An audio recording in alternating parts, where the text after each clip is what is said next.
Hey guys. Hey, welcome back. back. My name is Chave, And I'm Lazos. and we are so excited to be here back with you guys. Yes, we are. Thank you for all of your support for our last podcast. Yep. We appreciate you, and we're just excited for today's episode. Yeah. We have a very special friend of mine, Very special. but I want to give her a proper introduction. Our guest today graduated from California Lutheran University and is a faculty member at Pasadena City College. She's also one of the youth leaders at IPDD, originally from Guatemala, and she's here today to share her story as a D.A.C.A student who has successfully built a professional career. So without furthermore, this is my friend Yeni. yeah. Thank you for having me. Of We're course. so excited to have you. We're so excited to have you with us. We obviously we've been friends for a while, and I just appreciate you so much. And so I'm glad that you're able to come today and just share your story of everything that God has done from your trajectory from coming to the U.S. till now. And so before anything, I'm proud of you and thank you for being here. Thank you. So, yeah, So should we dive into this? sure, let's do it.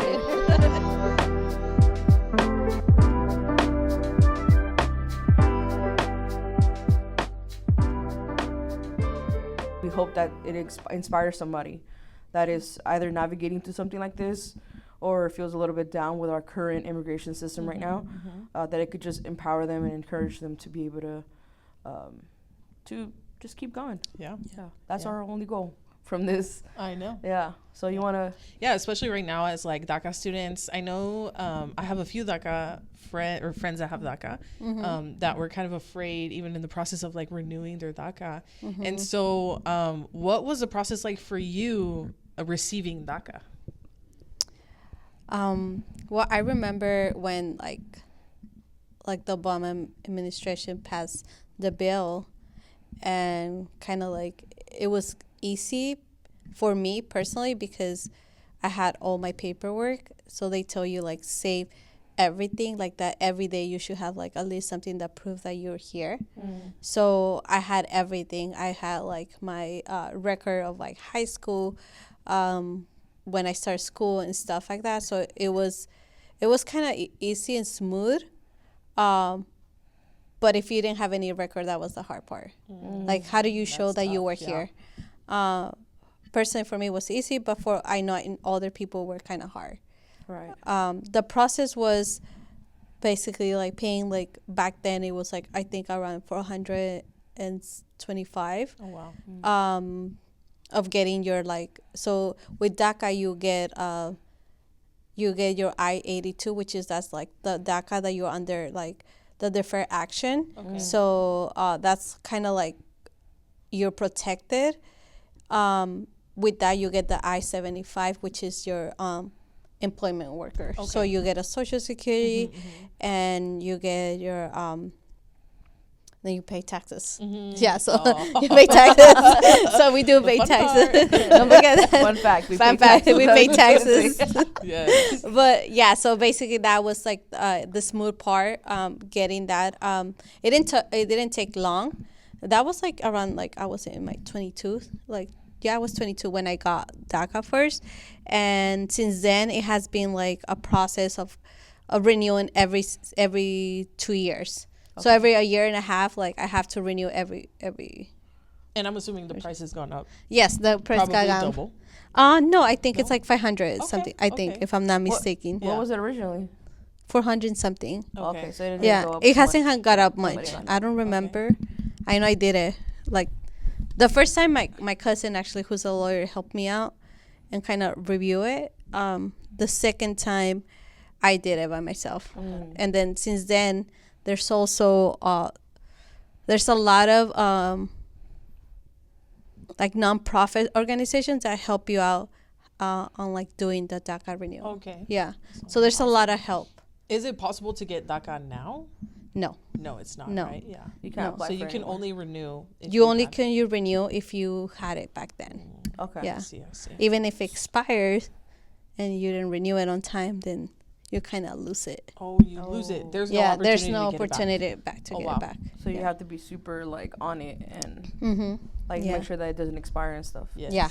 Okay. Wow. So obviously we're going to talk about DACA, but I want to get to know a little bit about you. Obviously I know about you, but I want, all of our friends that are watching to get to know a little bit more about you. So obviously we said you came from Guatemala. How old were you when you got here? How was life transitioning from Guatemala to the U.S.? Yeah. So I like you guys said, like I was born in Guatemala. So I really had a good life in Guatemala because my mom used to own a business. Okay. So I really didn't we didn't come because we Should've needed. fallen. We didn't need money, and that's Yeah. something that we kind of reflected on it, but it was because we were in danger, our safety, as a family. So we had to my mom and my dad took the decision for them to come first. Then they left us with our grandparents for 4 years. After that, that's when I came here, and I used to miss my mom and my dad every single day. That was something that I'd be like, quiero estar con ellos. Yeah. And I remember that I would that I always wanted to be with them. So I don't know. My dad shared this story. It was like they saw a photo of me and my brother because we came together, and he's like, oh, we're going to bring them. This is time. They didn't have the money, but they worked hard, and then God opened doors. Right. And then my dad works in construction, and that was he didn't have as much as a job, but this was his first job that he had. So the money he did, it was in literally in 2 weeks. So in 2 weeks, the decision for us to immigrate, it was fast. So with that coming here, it was a new transition. I love the fact that I was with my parents, but now it's learning the language, and I was really shy, so I didn't really talk to a lot of people just because I thought they're not gonna understand me, or I was just I think I got over once I was in college of public speaking, but still I struggle today, just because that was something that I never. I don't think there's a perfection of an English. We all have an accent, Yes. but it was just that was kind of hard. My journey through school, I didn't want to clean houses like my mom. So that was something that I took into consideration. I was like, I don't want to do that. I know I'm not great at doing that. So I went to school, and so I went to a community college.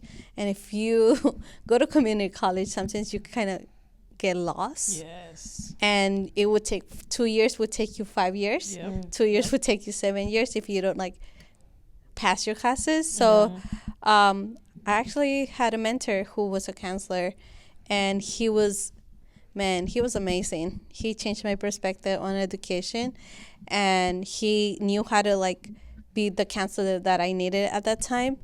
And we did it he was okay. I met him at my second year, I think, after I was failing almost Yeah. out of the school.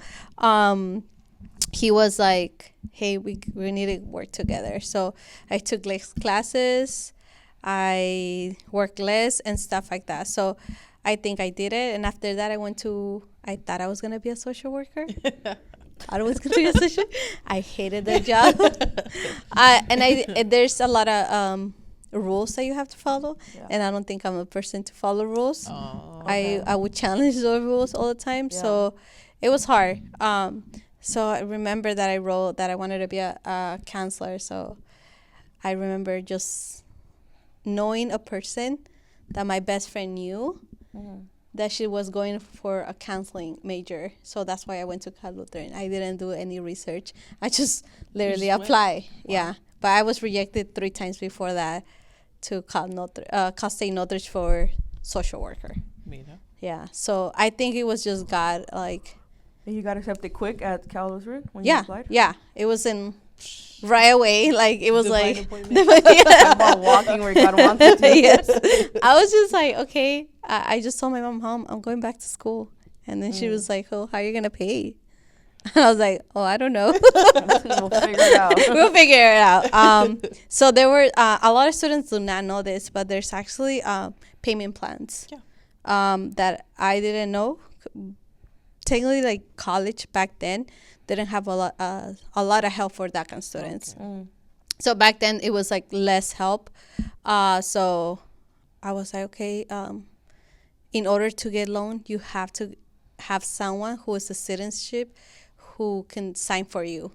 Okay. So like even though you have a social security, you don't have the ability to get a loan, student loan, unless it's someone that is Legal. in the legal US, and it was able. And I had someone, Wow. but that person was yes, and then later on I realized that my passport was expired, and then COVID came, and I was like, oh, okay, I can renew my passport. So I didn't get any student loan. So I did student plans, student. So you paid everything. Payment plans. Payment plans. Yes, Okay. that was student plan. That was like student plan. That's what I do. Okay, so let's kind of like go back a little bit. Yes, I Because know. I just threw kinda you like everything. No, I'm totally cool with that. I Yeah. think it's cool to hear you talk about it. Obviously, I've seen you in different seasons of that. So Yeah. just kind of like hearing you talk about the entire thing, it's beautiful. Yeah. But something that I want to emphasize in is the fact that you were without your parents in Guatemala for how many years? 4 years. And what was that for you? How did that make you feel being there? And then how did you navigate that after you moved back with them? How was that season for you? Well, I think being with my grandparents, I'm grateful that they like protected me and everything. Mm-hmm. But it changed my dynamic when I came here, because my parents like even like 4 years there was a difference. I was growing up, they didn't know me, they didn't know what I liked or I didn't like and stuff like that. So at the beginning it was hard. Yeah. I was fighting with my mom for the How old were you? I was 11. 11. 11 Okay. when you came here. Came here, yeah, 11 when I Wow. came here.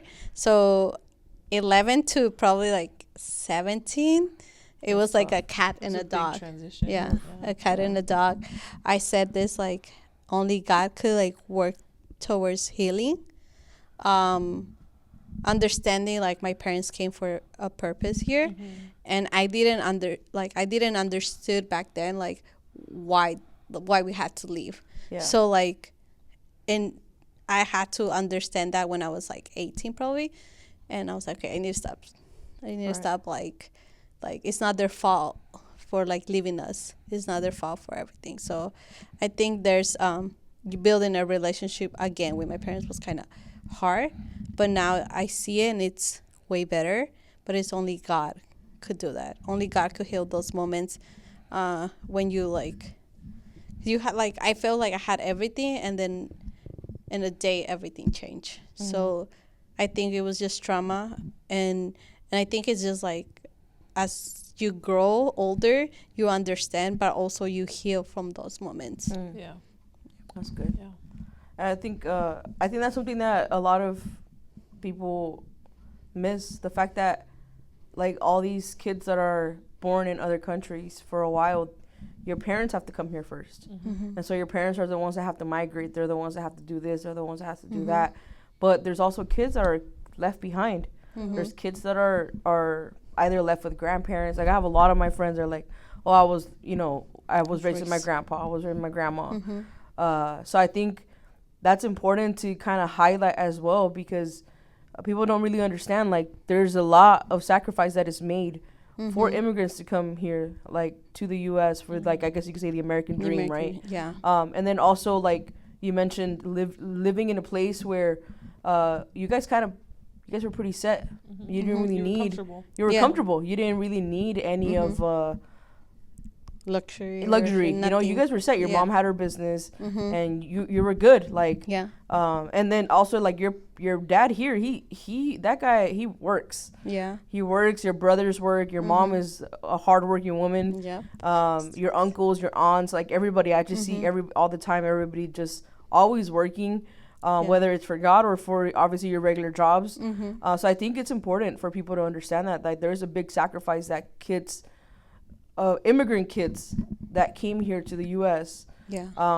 That did not come with their parents. There is this hurt that they already come with, because at a young age of like 6, 7, 8 years old, you're not really understanding like, but why do they have to leave me here? Why do they have to go there? And why do I have to stay here behind? So I think that's important for people to understand that part. Yeah, and I think it takes time, and it takes a lot of God to heal that. I think it is like, ¿cómo se dice en español? Ni en español ni en inglés. No sé bien. The struggle of every bilingual person. It's just like attachment. Could it be like attachment of, even like when you go into relationships, you're like, are they gonna leave me? Like you feel still like have that like it's like trauma. A long-term, it's like a trauma that either you accept it, that hey, that's my trauma, that's how I feel, but I'm gonna like work on those things. That I don't want to feel like, again, like left out. That's good. Like, so I think it takes a lot of like realizing, writing down, journal, and hey, like where I'm at today, I was not there like probably 5 years ago. So it just takes a lot of time. As a parent, I think we have talked with my mom about it, and we I will never forget this. It was one time, it was an altar call. When pastor did, and was like, you guys need to forgive each other. And that was the day that I think I forgave, and not look back, but also like it was just God for both of, for my parents, my mom to come say sorry, and my dad coming like saying sorry, and me saying sorry for my behavior, because I didn't understood, and then them understanding that. So I think a lot of people that have left, and then they come back, or they come to the country with to meet their parents and stuff like that, they all deal with that. They just don't talk about it. Everything's gonna be fine. No. You're literally like it's like a cat and a dog. And I think also because we don't live with I think therapy and stuff is not a common conversation in a household of a Hispanic household. It's not a common conversation. I think it's very rare when you hear someone say like, oh, I'm going to therapy. And especially as an adult, like our parents, I don't know. I don't know how that, I don't even know how I would start the conversation with my family to say, let's go to therapy. But I think it's important, right? But also like, I think how you're saying, like, that's something that it's unspoken, but that every person that comes here, like, that's a trauma that they deal with. So I love hearing how big God has been a part of like your journey, and I love the fact that you mentioned that there was like an altar call that was like kind of life transforming for you and your mom. And for those of you guys that don't know what an altar call is, at the end of like a pastor's message, you go to church, you hear some music, the pastor speaks on the word of God. An altar call is like a response, like a call to action after that message. And so normally the pastor will invite people to respond in a certain way, to say a prayer, to do an action like saying sorry to your parents. And so that's kind of what an altar call is. So hearing how God has been a big part of your journey, where did God meet you? Or where did you meet God in all of this journey? That's a good one. Growing up, we weren't Christian, or we weren't like going to church. I didn't grow up in church. Like my parents, we just knew there was a God, and that's it. But we didn't go to church. So when we came here, actually, I think God has a purpose for everything. Because when we came here, my mom was already Christian. So she was like, "Vamos a la iglesia." And I was like, "Okay, cool." We used to not do that, so it was something new for us. So my mom was like, it was not an option. We had to go to church on Sundays. So that means from like 11 to 18, she was like, you guys are going to go to church. But I just understood like church, going to church. I knew who was God and everything, but I didn't have a relationship with him. So I think at the age of like 19 19, I was like, okay, I need to like see what is this. Like if I'm going to church, I want to know why and stuff like that. And I kind of felt lost because like once like high school is over, like your friends are gone, like your group of friends are gone or stuff like that. So that's when I feel like I was like, okay, I know what God, like who God is. And I started going to church, but it was not because my parents told me. It's because I wanted to go. Yes. Yeah. Right. And I was serving and stuff like that. So that's when I think like I met God more than just saying like I'm going to church. Yeah. Just being like, I think it was just like first for us it was like kind of like a religion first, but then understanding like he died for us, and what he did for us, and like it was just like, okay, that's an eye opening. Like we need to build a relationship with God. That's beautiful. Mm-hmm. That's beautiful. And obviously you're a faculty at Pasadena. She's a professor, guys. My friend's smart. Professor, yes, professor, faculty, counselor, all of the She's a above. genius, which is crazy because you said that you didn't like talking in public, and now that's all you do. Yes. So how was that? How did you decide? Like, I didn't think how I did did. the shyness go away? I don't think it has gone away, but I think I've been praying about it, like God, because to help me out, because I don't like public speaking as much, but I do like know like God has me there for a purpose. Yes. Absolutely. So with the students, it's different depending what grade I teach. Okay. So I do teach middle school, high school, and college students. Okay. Depending on the semester too. So it has been challenging, but it also has been rewarding to see students like they can relate to me. Like they're like, oh, I'm like I came from like China. I came from like I think it was Sri Lanka. Different students that come from different countries. Yeah. And it was kind of like if you're doing it, I could do it. Right. Like inspiring. And inspiring, yeah. Yeah. So I think that's kind of like the rewarding thing, even though sometimes you feel like students are not listening to you. Yes. They're like in their own little world, but then I understand that they are listening to it. So that's the reward part. I think that I still do it, but I like counseling more. Yeah. So one-on-ones are better for me. Yeah. Okay. Yeah. So you do counseling, and what do you teach?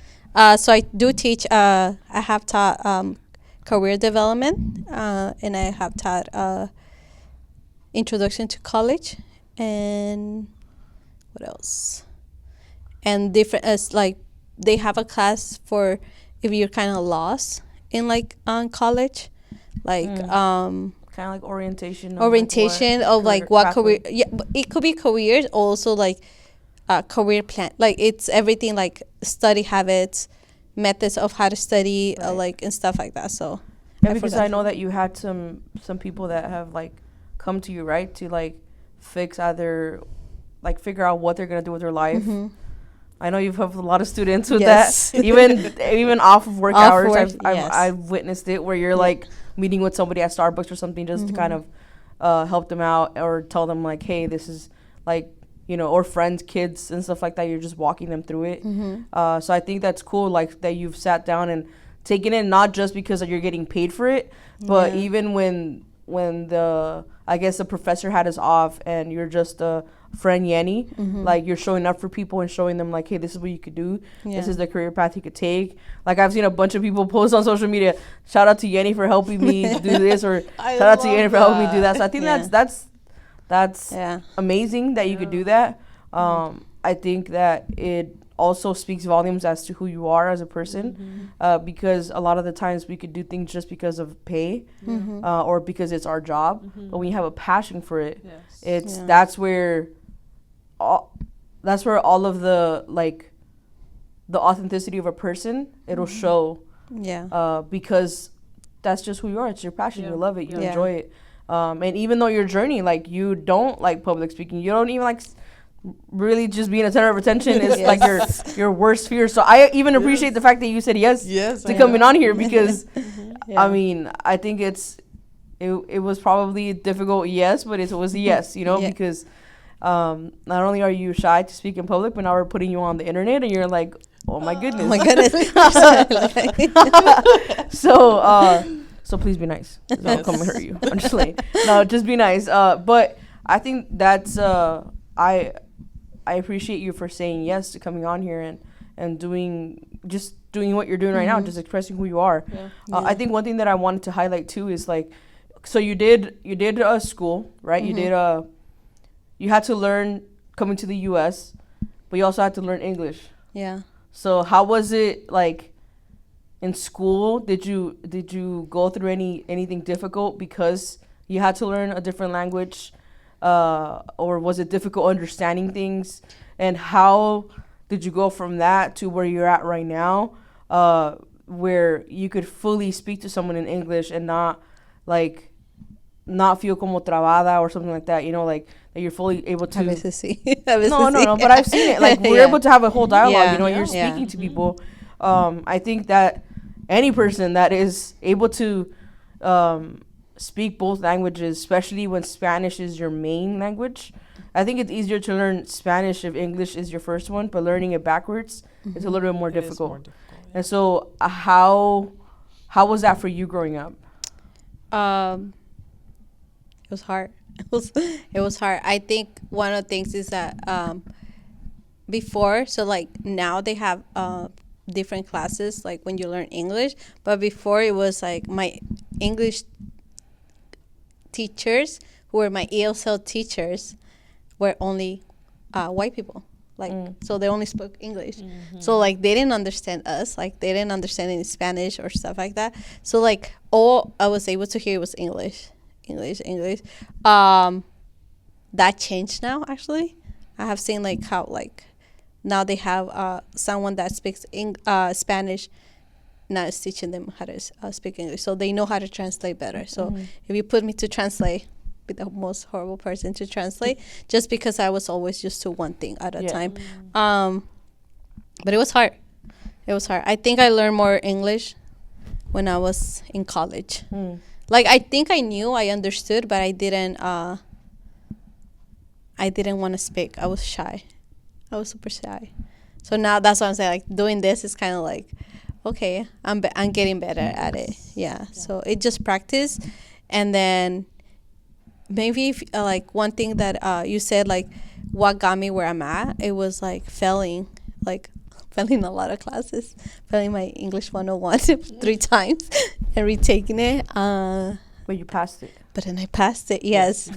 I think it's just being resilient, like being resilient on like staying on your path. That's where you're where has God like puts you something like you say like I love my job. I love to do one-on-ones, and I don't feel like it's a job. Yeah. I feel like I'm like I could connect with students like that. So, I've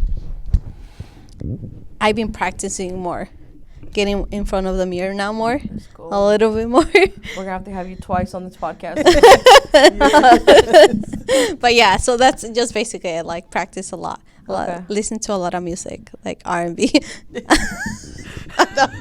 That's how I learn English.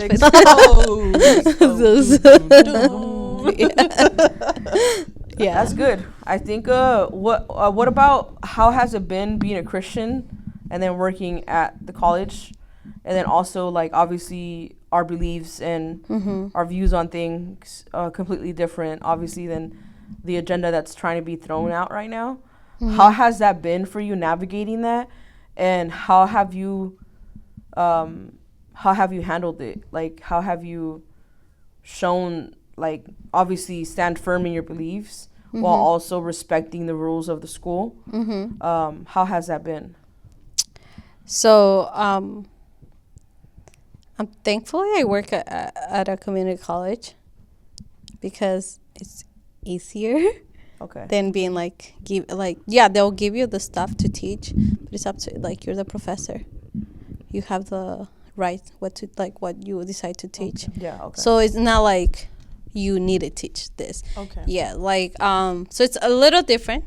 We do have also like respect each individual no matter what. Yeah. So that's how I show the love of God, because I think we do have values, we have and stuff like that, but I feel like God is not a God of like judgment. So I respect students. I respect no matter if they come with me and telling me, hey, this is not what I believe. And so I think talking about it like with the student, if they feel unsafe or stuff like that, has been like the way how I handle stuff. Okay. Or I do have a group of friends who are Christians who are also faculty counselors that sometimes we feel like, ooh, this is gonna be kind of like tough because we don't believe on that. But I think it's acknowledging that we are instructors and we decide like we respect each individually, no matter who they are, their background, their culture, stuff like that. Because that's what God is like. God sent us to show love for those people. And I think one of the things that you talk about, like how do we create boundaries on like what we believe, is like sometimes when students see you, they're like, there's something different about this professor, or there's something, and then you create a relationship, so now they know who you are. Now they know your beliefs. But that's the only way that we have done it. As like not just me, it's like some of my friends who are in the faculty and stuff like that. So yeah, that's respect and understanding each other. Like we may not believe on the same thing, but you show with your actions. What has been one of the hardest things that you have had to endure through this entire process, from coming to the U.S. to obviously school, everything that you had to do, becoming a D.A.C.A recipient and all that stuff? What has been one of the hardest moments of your life, and how did God show up and show you his love? I think I have like three stories, but I'll share like one. When I was like 22, when I got D.A.C.A, it kind of opened door to have a job legally and being able to work, being able to pursue what I wanted to do. That gave me like that was a blessing, I think. But also it made me think of how hard it is to get a degree, because it's not like you don't know. Like I didn't, like I was working and I was going to school, but I didn't do a lot of internships. So like I was just like, okay, I'm gonna go to school because my parents told me to go to school. But I didn't realize like how hard it is to do internships. But I didn't do as much, so I only did 2. So as I wish I could have done more to see it earlier, to see what I wanted to do. That was the hard part for me, because I didn't really understand education, really understand being the first one's kind of like navigating that, like the school, like your status. A lot of people do not talk about your status because they're kind of afraid. And I learned that through the way that it was, maybe like if I share my story, they know like how other people can help me out. So it was, I think that was a hard part. Now that like I said, like I went to get my master's, I didn't even do research. Like I just went for it. Like I didn't do any research what school was good, like nothing. Just went because I knew someone was going. But getting a job actually is kind of hard in this field. It's not easy. So like I think it's being like, I'm not done yet. It's being resilient, that like I don't know what's gonna happen, because I know like a lot of schools that don't want to hire now because of the federal work that's coming, that they want to shut down a lot of stuff. So, and which is gonna affect us. But yeah, it's just hard. I think it's God will open doors. Absolutely. That's good. And I love hearing like resiliency. I feel like that's the key part of who you are and how you've gotten to like where you've been at. Where did you learn resiliency? Were you inspired by somebody? Or is that something that just you had to do? And I just feel like both of my parents have been resilient. They're hard workers, as Chavez was mentioned. Like they're hard workers. They're always like working hard. I feel like I'm the one that work less, but they're always been like, achieve your dreams, or like if there's something that you have in your heart, is because God is putting it in your heart. So yeah, like I just have dreams. Like I was like, one day I might like do it. And now that I'm here where I'm at today, like even though like I like there's still a lot to grow, like to grow and stuff, but I want to make sure I'm doing my best. I love that. Yeah. So. Are there like key people or specific people that you're like, they inspired me and they inspired my approach to teaching, they inspired my growth in as a Christian, as a professional, in all aspects of life? Yeah, I think there's a few people. I think one person was like my mentor at I did do a internship at Valley College, and she was amazing. She was intentional, and that I love that, because not only that I already like have that, like connecting with students was easier, but it was just like you have to follow up, make sure you don't fail them, and that was something that like I strive for, that I like, even when I feel like I'm not doing my best, I could reach out to them and be like, hey, if I don't have the answer, that's okay. Yes. Let's research together. So she was my mentor. She was the one that for I think a year and a half, she took the time and like mentor like one-on-one a lot. So if ever I have a full-time job and I get to do mentorship with others, I want to in place that, like, to follow up with students, and the stuff that she taught me, same thing. That's like being like the person that I want to be, is like someone to mentor others, to make sure like it's not just about the money. It's about more than that. So my second person will be my pastor. Hey, my pastor always, I remember him saying, since I was there, like since I came probably when I was 11, like todo se puede, lo que sueñas, con dedicación, todo se puede, y poniendo a Dios primero. So esa ha sido mi inspiración. Like mis papás, my mentors, and my pastor. I love that. Yeah. You have such a teachable spirit. It's so beautiful, because like you were discipled by both your pastor and your mentor, and now you have a heart for discipleship in and out of the church. And so that's like really beautiful, and not what is it called? Not you don't see it very often. Yeah. It's not common. It's not common. Hey. Where am I going? But what message would you send to like anybody with DACA in regards to like the current immigration struggles? Okay, that they shouldn't fear. That's one thing. They shouldn't fear. There's also, if they haven't done that, like do the parole to go out and enter legally. So I did that last year. I didn't share that. She went on a trip. I went on a trip. Took advantage of that too. Went on a trip. I was gonna go to Mexico, but She went to couldn't. Guatemala. Yeah. I went to Guatemala. I encouraged anyone that has DACA. You don't have to be a student. You just have to be a DACA recipient, because not every DACA has an education. So like understanding that, there's many like a lot of nonprofit organizations that do trips so that you can get out and you can enter legally, and it's like an easier process if you do educational. So I went to Guatemala after 21 years, almost 21 years. It was amazing. I could like smile, because it was just an experience, like knowing that I grew up in Guatemala, that I do not know a lot about my culture.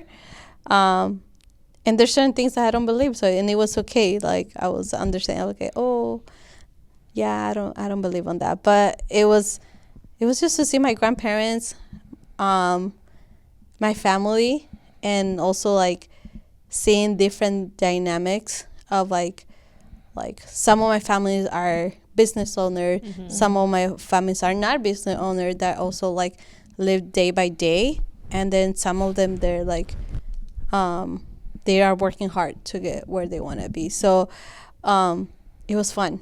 It was exciting. I had so much fun. Like my cousins, I had like 3 of my cousins. Like I literally spent like a whole week with my cousins because I didn't go to Mexico. And I just enjoyed that trip. And I think going back, now that I'm older, I was able to see Guatemala like in a different eyes. Yes. So that was fun. That's good. Yeah. We just want to ask this question just to end it out, okay? Okay. And it's totally key Get if ready, you get drum roll. emotional here or whatever. What is like if you could say anything to your younger self, what do you say to her? To little Yeni.